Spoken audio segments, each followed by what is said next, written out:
Thank you for tuning in. My name is Shahrukh Nasir. I'm an RCIC from Vancouver, Canada.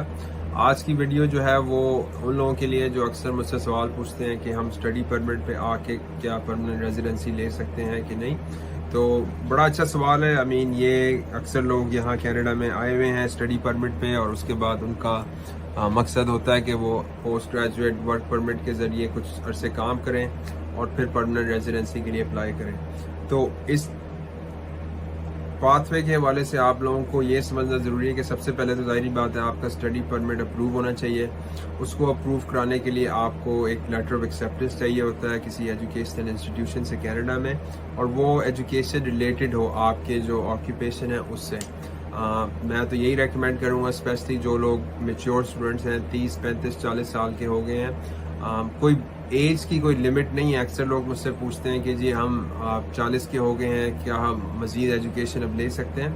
تو میرے جو belief ہے کہ education جو ہے وہ کوئی اس کی ایج نہیں ہے، اور کینیڈا میں بھی ایسا ہی ہے کہ کوئی ایج نہیں ہے کہ آپ کسی ایج پہ جا کے آپ کہیں کہ جی اب میں مزید ایجوکیشن نہیں لے سکتا. تو کینیڈا میں ایسا ہی ہے. کوئی اگر آپ 60 سال کے بھی ہیں یا 75 سال کے ہیں تو اس میں کوئی فرق نہیں پڑتا، آپ تعلیم کبھی بھی حاصل کر سکتے ہیں. اور کینیڈا کا لاء یہ اجازت دیتا ہے کہ کوئی ایج ریسٹرکشن کے بغیر کوئی بندہ اسٹڈی پرمٹ کے لیے اپلائی کر سکتا ہے. ایز سچ کوئی ریسٹرکشن نہیں ہے. تو سب سے پہلا سوال یہ عام طور پہ مجھے آتا ہے. دوسرا یہ کہ جب ہم ڈیسائیڈ کرتے ہیں کون سا کورس آپ لوگوں نے انٹر کرنا ہے اور کس میں ایڈمیشن لیں، تو ہمیشہ میرا اوپینین یہی ہوتا ہے کہ جو آپ کے کریئر سے ریلیٹڈ ہے اور جو آپ کی ایجوکیشن کو مزید آگے بڑھائے گا. فار ایگزامپل اگر آپ نے بیچلرس کیا ہے تو آپ ماسٹرز میں جائیں، آپ نے ماسٹرز کیا ہے تو آپ کوشش کریں اگر کوئی پوسٹ گریجویٹ ڈپلوما ہے یا اس سے ریلیٹڈ ماسٹرز ہے وہ ڈھونڈیں.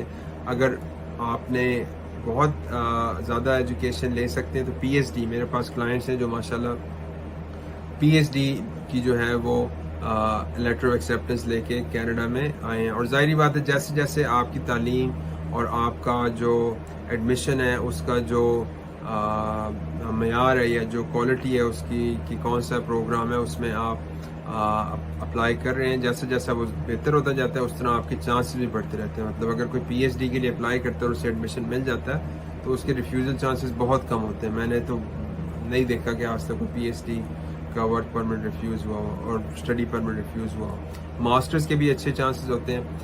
بیچلرز کے اب ڈپینڈ کرتے ہیں. اب جو لوگ بیچلرز کرنا چاہتے ہیں، اگر دہرانا چاہتے ہیں بیچلرز، تو وہ پھر آپ کو ایک اسٹڈی پلان کے ذریعے ایکسپلین کرنا ہوتا ہے کہ آپ بیچلرز کیوں کر رہے ہیں. پھر سے شاید آپ کے گریڈز اچھے نہیں آئے تھے، یا آپ کی ایجوکیشن آؤٹ ڈیٹڈ ہو گئی ہے، یا آپ کسی اور انڈسٹری میں جانا چاہ رہے ہیں کیونکہ آپ کا کریئر چینج ہو رہا ہے. وہ ایک ہم اسٹڈی پلان کے ذریعے کافی ڈیٹیل گورنمنٹ کو ایکسپلین کرتے ہیں کہ یہ بندہ جو ہے وہ اس طرح اپنا اسٹڈی پلان جو ہے، اپنا کریئر جو ہے، اپنا پروفیشن جو ہے وہ چینج کرنا چاہ رہا ہے یا اس کو مزید آگے بڑھانا چاہ رہا ہے. تو اس لیے وہ اس پروگرام میں آ رہا ہے. اب تیسری چیز جو ہے وہ جب آپ لوگ اپلائی کرتے ہیں اسٹڈی پرمٹ کے لیے تو یہ دیکھا کریں کہ کالج اور جو ڈگری ہے آپ کی وہ post graduate work permit eligible ہے کہ نہیں. پوسٹ گریجویٹ ورک پرمٹ ہوتا ہے کہ جب آپ نے اپنی ڈگری کمپلیٹ کر لی ہے کینیڈا میں تو آپ ایک اوپن ورک پرمٹ کے لیے اپلائی کر سکتے ہیں. اس کی بیسس پہ آپ کینیڈا میں کسی بھی امپلائر کے ساتھ کام کر سکتے ہیں، کسی بھی صوبے میں کام کر سکتے ہیں، اور اس کے ساتھ ساتھ آپ کو بہت زیادہ ایڈوانٹیجز مل جاتی ہیں کیونکہ ایک تو آپ کینیڈا میں کہیں بھی کام کر سکتے ہیں. اس کے علاوہ جب آپ کام کرتے ہیں تو آپ کو کینیڈین ایکسپیرینس کلاس کے پوائنٹس ملتے ہیں، کینیڈا ایکسپیرینس کے پوائنٹس ملتے ہیں جو کہ آپ کو پروونشل نامنی پروگرامز میں پرماننٹ ریزیڈنسی کے لیے مدد کرتے ہیں، جو آپ کو فیڈرل پروگرام میں کینیڈین ایکسپیرینس کلاس جو ایک ایکسپریس انٹری کا پروگرام ہے اس میں بہت مدد کرتے ہیں. اور اس میں پھر آپ کے پی آر لینے کے چانسز بہت بڑھ جاتے ہیں اگر آپ پوسٹ گریجویٹ ورک پرمٹ پہ ہوں اور کام کر رہے ہوں. اس کے علاوہ اگر آپ ایسے کالج میں آ رہے ہیں جس میں post graduate work permit eligibility ہے اور وہ ڈگریز دے سکتا ہے بیچلرز ماسٹرز وغیرہ، تو اس میں ایک اور ایڈوانٹیج آپ کو مل جاتی ہے کہ آپ کی جو اسپاؤس ہے وہ ہسبینڈ ہو یا وائف ہو وہ بھی کہیں اوپن ورک پرمٹ پہ فل ٹائم کام کر سکتے ہیں. تو ایک بندہ پڑھ لے ایک دوسرا بندہ کام کر لے، یہ بہت بڑی ایڈوانٹیج ہے. پھر جو آپ کے بچے ہیں اپ ٹو گریڈ 12 12ویں تک یہاں ایجوکیشن فری ہے. آپ ان کو بچوں کو اسکول بھیج سکتے ہیں، وہ ایجوکیشن اٹینڈ کر سکتے ہیں. ہیلتھ کیئر یہاں کی فری ہے. ایمرجنسی ہیلتھ کیئر جو ہوتی ہے وہ آپ کی فری ہوگی. وہ آپ ہسپتالوں میں جا کے اپنا علاج کروا سکتے ہیں اگر کوئی خدا نخواستہ سیریس آپ کا میڈیکل ایمرجنسی آ جاتی ہے. تو یہ ایڈوانٹیجز بہت اچھی ہیں ان لوگوں کے لیے جو کہ اس پروگرام کے ذریعے آنا چاہتے ہیں.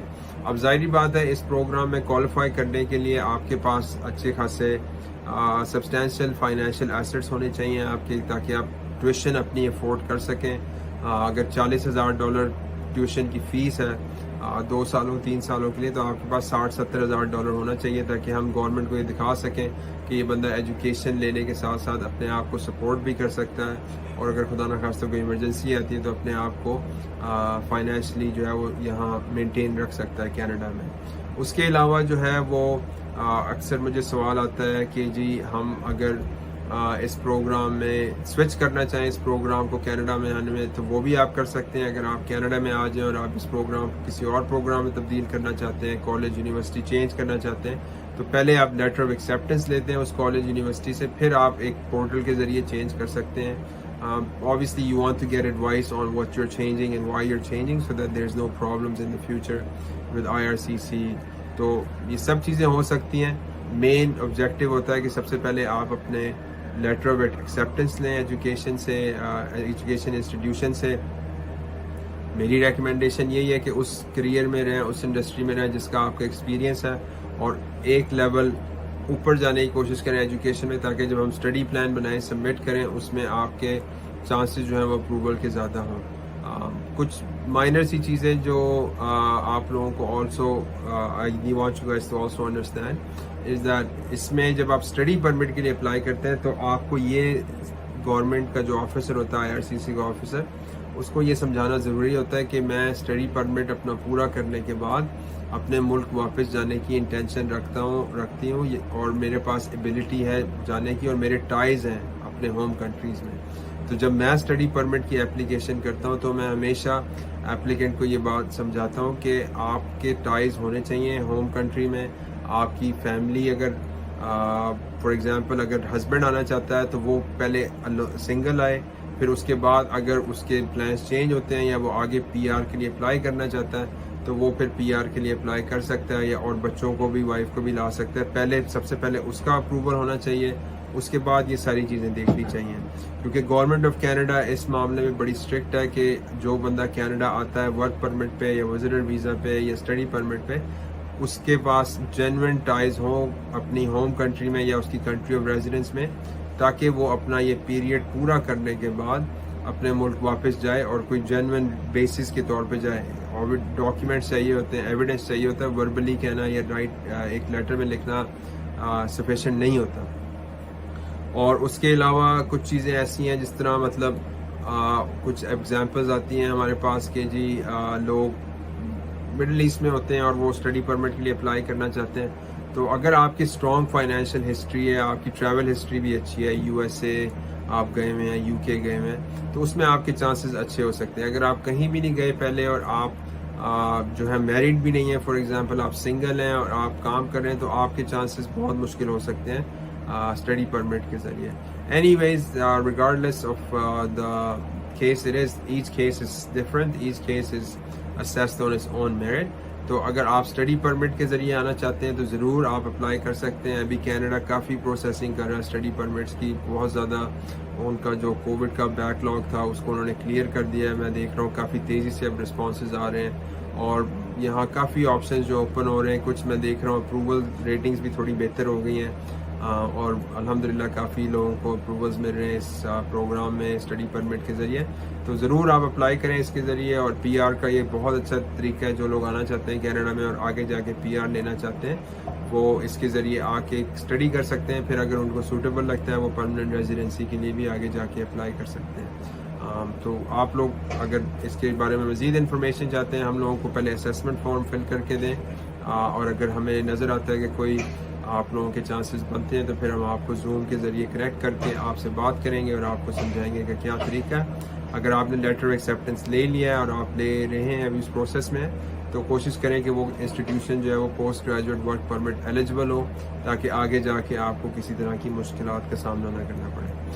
اس وقت تک کے لیے نیکسٹ ٹائم آپ اپنا خیال رکھیں, اور میں مزید ویڈیوز کوشش کروں گا جیسے مجھے ٹائم ملتا ہے بنانے کی, تاکہ آپ لوگوں کو انفارمیشن مل سکے کینیڈا کی امیگریشن کے حوالے سے. Until next time, take care.